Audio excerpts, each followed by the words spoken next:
ओम शांति। ईश्वरीय परिवार में आप सभी दिव्य आत्माओं का हार्दिक स्वागत है। परमपिता परमात्मा द्वारा सुनाई गई भागवत सप्ताह के बीते चरणों में हमने भागवत सप्ताह का महत्व जाना, स्वयं को पहचाना, परमपिता परमात्मा का परिचय भी प्राप्त किया, परमात्मा के श्रीमुख से उनका दिव्य अवतरण भी देखा, कैसे वो धरा पर आए और क्या कार्य वह कर रहे। अब अपने इस चरण में हम परमात्मा के श्रीमुख से सृष्टि चक्र को जानेंगे। सृष्टि चक्र क्या है ये, तो कैसे सृष्टि का नाटक इस कर्म क्षेत्र पर चल रहा है, इसे हम समझेंगे। सृष्टि चक्र कैसे समय प्रति समय बदलता रहता है, ये भी हम जानेंगे। वैसे तो आज दिन तक हम यही सुनते आए हैं कि सृष्टि का चक्र यह अनादि है। कोई कहता कि ये हजारों वर्ष का है, कोई कहता ये लाखों वर्ष का है, कोई कहता कलयुग 40,000 वर्ष अभी बाकी है, तो कोई कहता कि अब ज़्यादा समय रहा नहीं है। तो वास्तव में सत्य क्या है? इस सत्य को लेकर सभी की अलग अलग मान्यताएं हैं, परंतु सत्य तो वही बता सकता जो स्वयं सत्य है।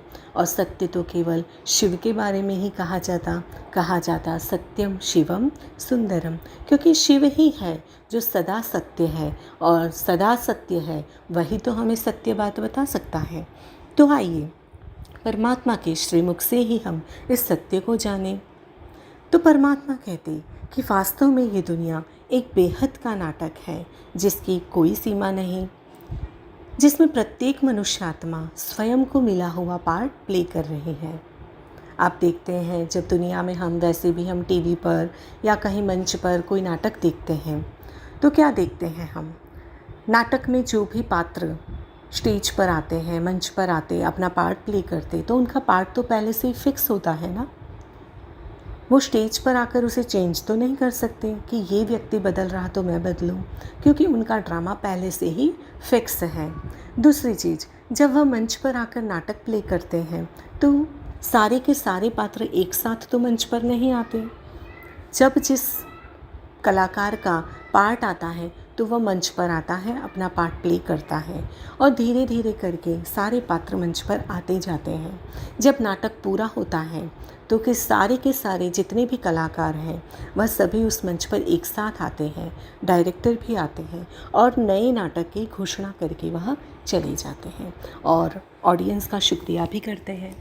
ठीक है, नाटक अगर छोटा होता है तो वह उसे एक टेक में ही पूरा कर देते हैं, उसे दिखाते हैं। लेकिन अगर नाटक बड़ा हो तो क्या करेंगे? उसे कुछ भागों में विभाजित कर देते हैं, जैसे कि भाग 1, भाग 2। परमात्मा कहते कि ये सृष्टि भी बेहद का नाटक है और इसलिए इस नाटक को 4 भागों में बांटा गया है। जैसे जैसे भाग बदलता जाता है वैसे वैसे स्टेज का यानी कि मंच का दृश्य भी बदलता जाता है। जैसे कि प्रथम भाग में मान लो कि कोई कलाकार पुत्र का पार्ट प्ले करता है, तो दूसरे भाग में वह युवा बन जाता है, तीसरे भाग में वह वृद्ध बनता है और चौथे भाग में वह मृत्यु को प्राप्त करता है। तो इसी प्रकार एक ही एक्टर नाटक के अलग अलग भाग में अलग अलग पार्ट प्ले करता है। यह सृष्टि भी एक बेहद का नाटक है, बहुत विशाल नाटक है। तो विशाल नाटक है तो मंच भी विशाल चाहिए ना, तो यह समग्र धरती ही इसका मंच है। विश्व नाटक में पूरी पृथ्वी स्टेज है, जिसे आप कर्म क्षेत्र भी कह सकते हैं या रंगमंच भी कह सकते हैं। आसमान इसमें पर्दे का कार्य करता है और उस पर्दे के पीछे हम सभी आत्मा रूपी एक्टर्स रहे हुए हैं, यानी कि आसमान के ऊपर भी बहुत ऊपर मूल वतन में आत्माओं का घर है। जब जिसका समय होता है तब अपने आप ही वह आत्मा इस सृष्टि रूपी रंगमंच पर आती है और शरीर रूपी वस्त्र धारण कर अपना पार्ट प्ले करती है। इस बेहद सृष्टि नाटक को 4 भागों में विभाजित किया गया है: सतयुग, त्रेतायुग, द्वापर युग और कलयुग। यह नाटक 5000 वर्ष का है। 5000 वर्ष, इस बात को सुनकर हमारे मन में कुछ बातें खड़ी हो जाती हैं, कुछ संदेह खड़ा हो जाता है कि कैसे कह सकते कि 5000 वर्ष का है। तो परमात्मा कहता कि महाभारत को हुए 5000 वर्ष हो चुके हैं और महाभारत में ही लिखा गया है कि जब पुनः इस धरती पर महाभारत होगी, घर घर में महाभारत होगी, तब फिर से मैं इस धरा पर अवतरित होता हूँ। तो 5000 वर्ष महाभारत को हो चुके हैं, फिर से महाभारत हो रही है, अर्थात अगले 5000 वर्ष बाद फिर से महाभारत होगी। तो यह सृष्टि चक्र 5000 वर्ष का है। पहला सतयुग, दूसरा त्रेता युग, तीसरा द्वापर युग और चौथा कलयुग। इन चारों युगों को आइए हम विस्तार से जान लेते हैं। तो सतयुग क्या है? ये सतयुग क्यों इसका नाम सतयुग है? तो परमपिता परमात्मा ने कलयुग के अंत में लेखराज दादा के तन का आधार लेकर उन्हें ब्रह्मा नाम दिया और सृष्टि की नए सर्जन का कार्य उनमें सौंपा। परमपिता परमात्मा ने, जो कि स्वयं सत्य हैं, उन्होंने इस सृष्टि की स्थापना का कर्तव्य करवाने का कार्य शुरू किया। इसीलिए इस दुनिया का नाम, नई दुनिया का नाम सतयुग, क्योंकि सत्य परमात्मा ने इसकी स्थापना करवाई। तो सतयुग जहाँ पर सिर्फ एक धर्म, एक भाषा, एक बोली है, एक राज्य है। सतयुग यह सतो प्रधान दुनिया है जहाँ दैवी गुण संपन्न देवी देवता रहते हैं। प्रत्येक आत्मा के अंदर परिवार की भावना होती है। सभी आपस में स्नेह, सुख और शांति पूर्वक रहते हैं। लक्ष्मी नारायण इस दुनिया के मालिक हैं। विनिमय पद्धति से यहाँ पर लेन देन होता है। विनिमय पद्धति अर्थात मान लो आपके पास किसी चीज़ की अधिकता है तो सामने वाले के पास किसी और चीज़ की अधिकता है। जब उसे आपके पास रही हुई चीज़ की आवश्यकता होती है तो वह अपने पास रही हुई चीज़ आपको देता है और सामने बदले में वह आपके पास रही हुई चीज़ अपने पास लेता है। तो ये है विनिमय पद्धति। तो सतयुग में विनिमय पद्धति से लेन देन होता है। स्वर्ण महल होते हैं। जैसे यहाँ पर माटी का मोल नहीं, ऐसे वहाँ पर सोने का मोल नहीं। हर एक के पास पूरक प्रमाण में सोना होता है। इसीलिए तो कहते हैं कि भारत सोने की चिड़िया थी, अपार धन था। क्यों न होता, स्वयं परमात्मा ने जो इस युग की स्थापना की थी। और हर पिता अपने बच्चे को तो भरपूर देना चाहता है। तो सर्व चीज़ वहाँ पर सुखदायी होती है। प्रकृति भी सुखदायी होती है। ऐसे नहीं कि बारिश हुई और नीचे पानी इकट्ठा हो गया और बहुत गंदगी हो गई, और कहीं बाढ़ आ गई और कहीं पर बिल्कुल पानी नहीं। ठंडी हुई तो इतनी ठंड पड़ रही है कि लोग ठंड की वजह से मर जाएं। तो सतयुग में ऐसा नहीं होता। वहाँ पर तो प्रकृति भी सुखदायी होती है। वहाँ पर तैयार होने के लिए, अपनी सुंदरता दिखाने के लिए किसी सौंदर्य प्रसाधन की आवश्यकता नहीं पड़ती। वहाँ पर प्रत्येक को नेचुरल ब्यूटी होती है। आत्मा इतनी प्योर होती है कि उसके शीर्ष पर 2 ताज बताए जाते हैं। एक तो राजाशाही का ताज और दूसरा पवित्रता का ताज। इसीलिए आप देखते हैं कि देवताओं की जो तस्वीर होती है ना, उसमें आप देखेंगे कि एक तो मुकुट होगा और पीछे गोल गोल कुछ प्रकाश जैसा बताया जाता। तो ये 2 ताज वाली बात है। सतयुग के प्रथम भाग में जो कलाकार होते हैं उनकी संख्या भी कम होती है। 1250 वर्ष तक यह सतयुग चलता है। सतयुग में लक्ष्मी नारायण 1, लक्ष्मी नारायण 2, ऐसे 8 गद्दी चलती है। यहाँ ज़्यादा से ज़्यादा आत्मा के 8 जन्म बताए जाते हैं। औसतन आयु अर्थात एवरेज एज प्रत्येक की 150 वर्ष की होती है। इस युग को गोल्डन युग कहा जाता है। कौन सा युग? गोल्डन युग, स्वर्णिम युग। यहाँ पर आत्मा 16 कला संपन्न होती है, हर प्रकार से सुखी होती है। और इस युग में जन्म लेने वाली आत्माएं यहाँ पर सूर्यवंशी कही जाती हैं। जैसे सूर्य 16 कला से खिलता है, इसी प्रकार यहाँ की आत्मा 16 कला संपन्न होती है। तो जाना सतयुग के बारे में कैसा होता है। इस दुनिया में जाने के लिए ही हमें पुरुषार्थ करना होता है। इसी दुनिया में जाने के लिए हम सभी पुरुषार्थ कर रहे हैं। हर एक आत्मा चाहती है कि वह सुख और शांति पाए, लेकिन सुख और शांति तो परमात्मा कहता सतयुग में ही मिलेगी। तो सतयुग में जाने के लिए हमें यहाँ पर वर्तमान समय अपने पुरुषार्थ को श्रेष्ठ बनाना होता है। आगे बढ़ते हैं। त्रेता युग, ये युग भी 1250 वर्ष का है। सतयुग 1250 वर्ष पूर्ण होने के बाद नाटक का दूसरा भाग शुरू होता है। जब दूसरा भाग शुरू होता है तो मंच का दृश्य थोड़ा सा बदल जाता है। यहाँ भी दुनिया तो स्वर्ण की ही है, सुख शांति और स्नेह इस दुनिया में भी भरपूर होता है, परंतु इस युग को सिल्वर युग कहते हैं, क्योंकि आत्मा यहाँ सतो प्रधान में से सतो बनती है। यहाँ श्री राम और श्री सीता का राज्य होता है। यहाँ 12 जन्म आत्मा ज़्यादा से ज़्यादा 12 जन्म लेती है और उसकी एवरेज एज यानी कि औसतन आयु 125 वर्ष होती है। अर्थात कोई भी आत्मा ज़्यादा से ज़्यादा 125 वर्ष तक जीवन भोगती है। इस युग के अंत के साथ सृष्टि का आधा नाटक पूरा होता है। तो देखा हमने त्रेता युग के बारे में। त्रेता युग में सुख सुविधा तो होती है, सब कुछ होता है, लेकिन इसे सिल्वर युग कहा जाता है। क्यों कहते सिल्वर युग? क्योंकि सोने से चांदी की वैल्यू कम होती है। यहाँ पर जो सिक्के होते या बर्तन होते वो सारे चांदी के प्रयोग में आते थे। और इसी युग के बारे में यहाँ पर जो इस युग के अंत में जो आत्माएं आती हैं उन्हें चंद्रवंशी कहा जाता है। कहते हैं ना श्री राम जी के बारे में भी, राम चंद्र। चंद्र क्या होता है? चंद्र की एक कला घटती है और बढ़ती है।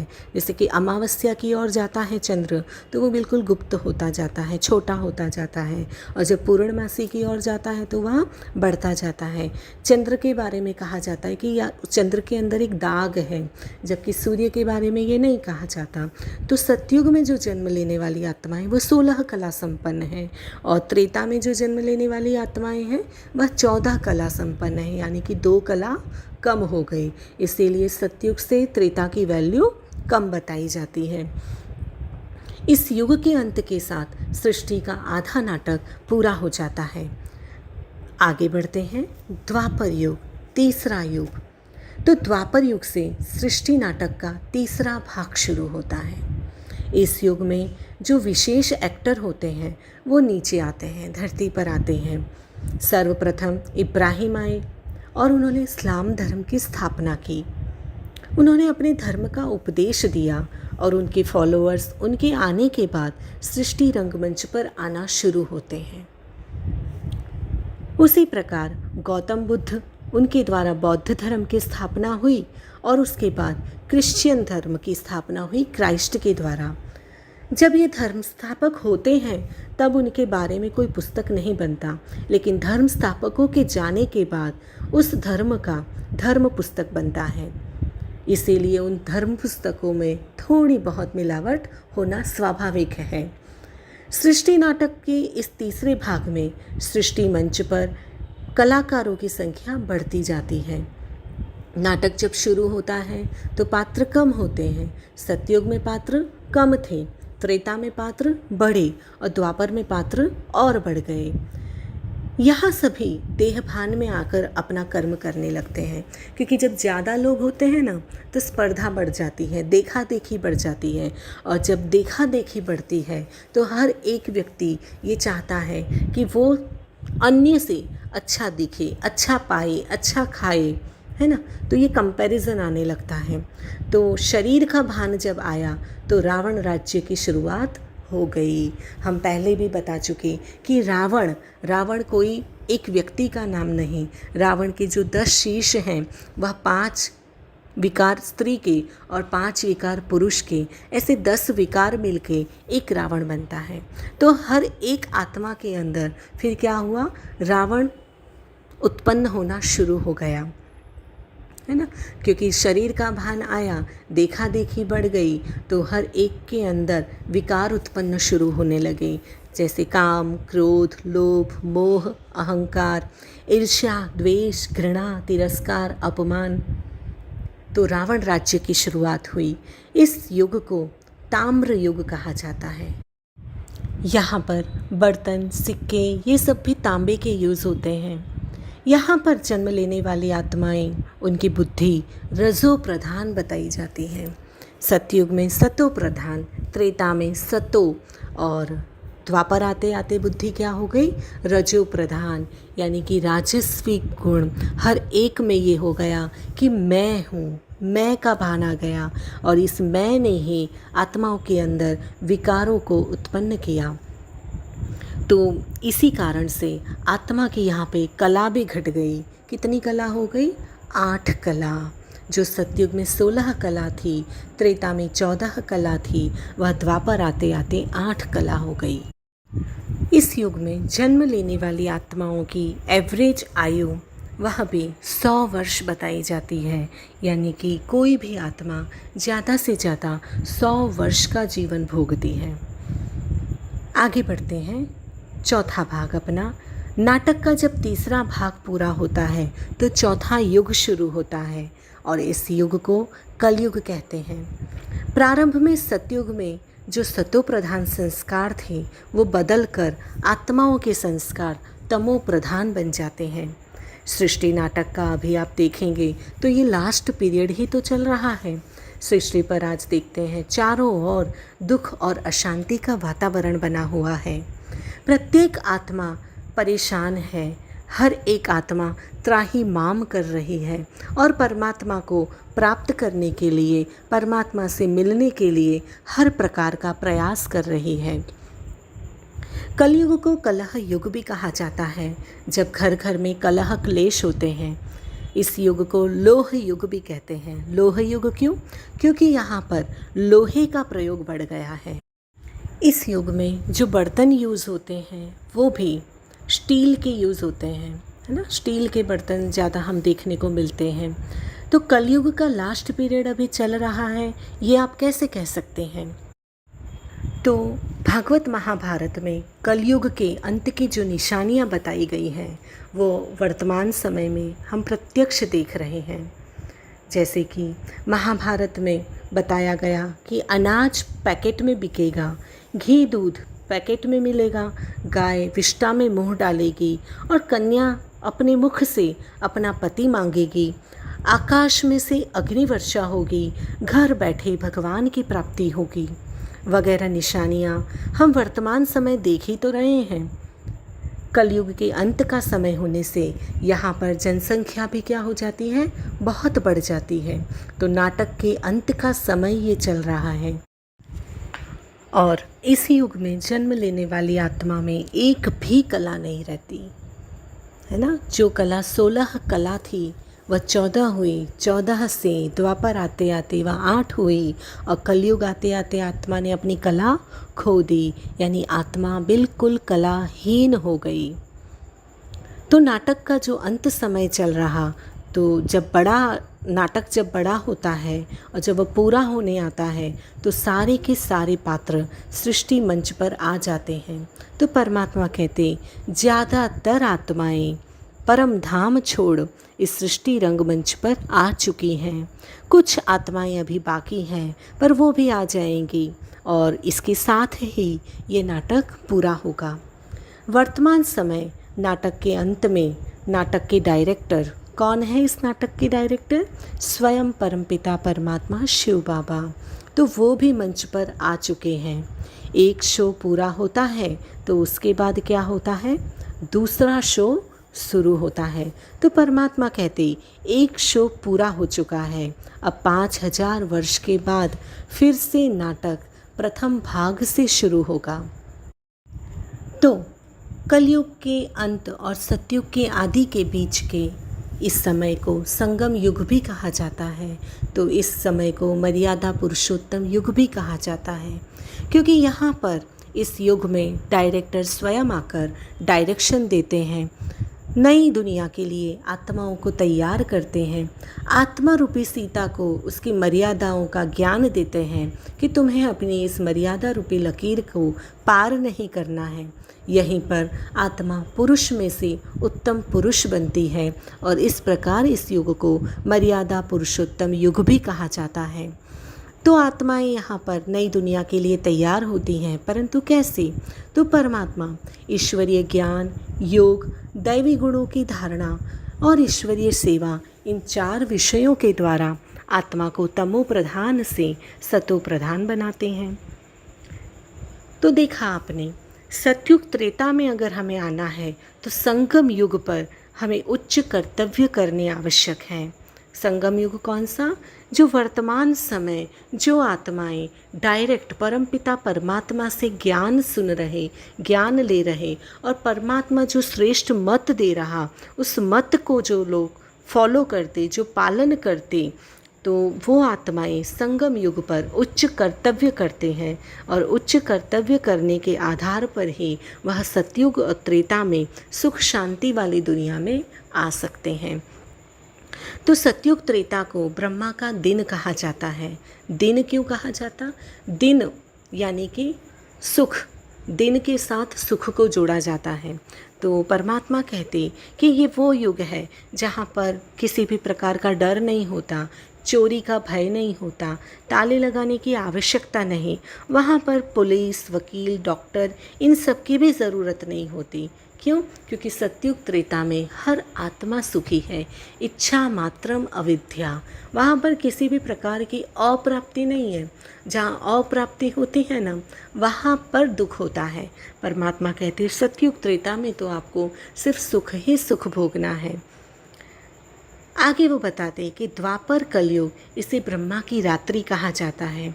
ये वो समय है जहाँ पर चोरी का भय होता है। दिन के उजाले में भी चोरी का डर लगता है। रात पूरी होती है तो दिन आता ही है ना। तो कलयुग के बाद परमात्मा कहते कि कलयुग के बाद सतयुग आएगा ही। तो इस प्रकार सृष्टि चक्र ऑटोमेटिक चलता ही रहता है। कई लोग तो पूछते हैं कि ये चक्र कितनी बार घूमा। परमात्मा कहते ये कोई बताने वाली वस्तु तो नहीं। घड़ी के चक्र कितनी बार घूमे ये तो नहीं बताया जा सकता। जब से बना तब से ही चलती रहती है। तो इसी प्रकार आत्मा, परमात्मा, सृष्टि ये भी अनादि है। जिनका अंत नहीं उसका आदि कैसे हो सकता है? कंगन भी तो गोल होता है, उसका आदि या अंत तो आप नहीं बता सकते। तो इसी प्रकार यह सृष्टि चक्र भी 5000 वर्ष का है जो अनादि है। इस चक्र को स्वस्तिक आकार में बताया जाता है। स्वस्तिक जिसे हम शुभ प्रसंग में उपयोग में लेते हैं। स्वस्तिक अर्थात स्व आत्मा की स्थिति का दर्शन, जिसका दाहिना हिस्सा सतयुग त्रेता कहलाता है और जिसका बायां हिस्सा द्वापर कलयुग कहलाता है। इसे शोक चक्र भी कहते हैं। क्यों शोक चक्र कहा? क्योंकि ये वही चक्र है जहाँ पर अभी सारी आत्मा रूपी सीताएं रावण की जेल में हैं। किस में है? रावण की जेल। कौन सा रावण? तो 10 शीश, स्वयं के विकार, इन विकारों की जेल में हर आत्मा रूपी सीता बैठी हुई है और क्या कर रही है? शोक कर रही है, विलाप कर रही है, परमात्मा को पुकार रही है, हे परमात्मा राम आओ और आकर मुझे सर्व विकारों की इस जेल से छुड़ा ले जाओ। तो स्वस्तिका का ये चित्र हमें दुनिया के इतिहास और भूगोल को दिखाता है। समय बदलता जाता है, उस प्रकार स्थिति भी बदलती गई। देवता आज भी हैं परंतु उनका स्वरूप बदल चुका है। आज वह सामान्य मनुष्य यानी कि बंदर के समान बन गए हैं। देवताओं का चित्र देखकर आज हमें लगता नहीं है कि हम ही देवता थे। परमात्मा सृष्टि के रचयिता स्वयं इस धरा पर आकर हमें बताते हैं कि तुम ही देवता थे और तुम ही आज लेवता बन चुके हो। तब हमें इस बात की समझ आती है कि हम ही सतो प्रधान देवता थे और फिर से राजयोग और ईश्वरीय ज्ञान से आत्मा को तमो प्रधान से हम सतो प्रधान बना सकते हैं। तो देखा आपने परमात्मा ने स्वस्तिका क्या कितना सुंदर अर्थ हमें समझाया है कि स्वस्तिका शुभ प्रसंग में उपयोग में लिया जाता है। यदि इसे सीधा बनाया जाए तो कहते हैं ये शुभ है और यदि इसे उल्टा बना दिया जाए तो कहा जाता ये अशुभ है। तो क्यों ऐसा कहा जाता?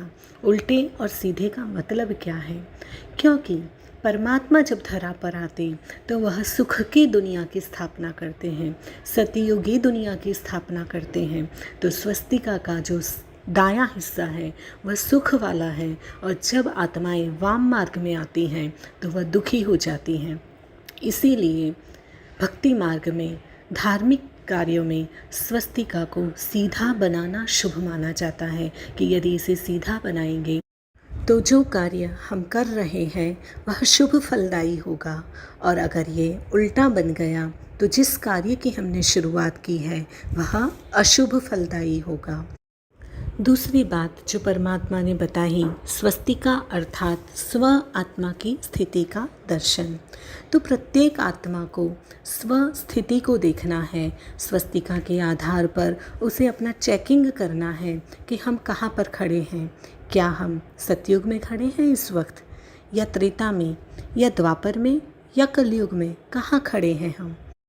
अगर हम वर्तमान परिस्थितियों को देखें तो ये साफ साफ इशारा कर रहे कि हम कलयुग में खड़े हैं, घोर कलयुग में।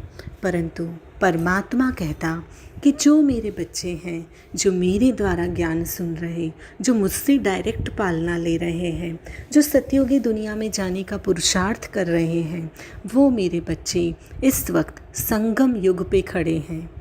कौन सा युग? संगम युग। कलयुग का अंत और सतयुग का प्रारंभ, उसके बीच का जो समय है उसे कहते हैं संगम युग, जैसा कि परमात्मा हमें पहले बता चुके हैं। ये वही युग है जिसे कुंभ का मेला भी कहते हैं, जहाँ 5000 वर्षों से बिछड़ी हुई हम आत्माएं, हम बच्चे फिर से अपने परमपिता परमात्मा से मिलन मना रहे हैं। ठीक है, तो आज हमने सृष्टि चक्र को जाना, कैसे सृष्टि चक्र इस कर्म क्षेत्र पर चल रहा, कैसे डे बाय डे समय बदल रहा। और अब तो क्योंकि चक्र अगर घूम रहा है और सतयुग से चलते चलते अगर हम कलयुग तक आ चुके हैं, संगम तक आ गए हैं, तो अब आने वाला समय सतयुग होगा। फिर से सुख की दुनिया आएगी ही आएगी, क्योंकि हर रात का सवेरा जरूर होता है। तो इस कलयुग रूपी घोर रात्रि का अंधकार भी समाप्त होगा, और इसी रात्रि में परमपिता परमात्मा आते। इसीलिए शिव अवतरण के साथ, उनके जन्म के साथ नाम जोड़ा जाता है शिवरात्रि, जिसे महाशिवरात्रि भी कहते हैं, क्योंकि ये वही समय है, ये वही घोर रात्रि है जब परमपिता परमात्मा आकर ज्ञान गंगा के द्वारा आत्माओं को पावन बनाते हैं, आत्माओं को फिर से शुद्ध बनाते हैं, और दैवी गुणों की धारणाएं जब आत्माएं अपने जीवन में धारण कर लेती हैं तो ये एक महान परिवर्तन माना जाता है। इसीलिए कहते महाशिवरात्रि। ठीक है, आज हमने सृष्टि चक्र को जाना, सृष्टि का आदि मध्य अंत, सृष्टि कब शुरू हुई, कब खत्म होगी, कितने वर्ष का ये चक्र है, इसके कितने भाग हैं, सतयुग, त्रेता, द्वापर, कलयुग, हम किस जगह पर खड़े हैं, इन सारी बातों से हम परिचित हुए। आने वाले कल में, अपने अगले चरण में, हम कल्प वृक्ष के बारे में जानेंगे। कल्प वृक्ष जिसका गीता में वर्णन किया गया है कि कल्प वृक्ष के नीचे बैठने से सर्व मनोकामनाएं पूरी हो जाती हैं। तो ढूंढेंगे ना उस वृक्ष को, ज़रूर ढूंढना चाहिए, क्योंकि दुनिया में इतना सारा दुख है। तो इस कल्प वृक्ष के नीचे बैठने से अगर जब सब इच्छाएं पूरी हो जाती हैं, तब तो फिर इस वृक्ष को ही ढूंढ लेना चाहिए, ताकि सारे के सारे दुखी व्यक्ति इस वृक्ष के नीचे बैठ जाएं और सुखी हो जाएं। ठीक है, तो आने वाले कल में हम परमपिता परमात्मा के श्री मुख से कल्प वृक्ष को जानेंगे। तब तक के लिए परमपिता परमात्मा का भी लाख लाख शुक्र है, और आप सभी दिव्य आत्माओं का भी बहुत बहुत धन्यवाद। ओम शांति।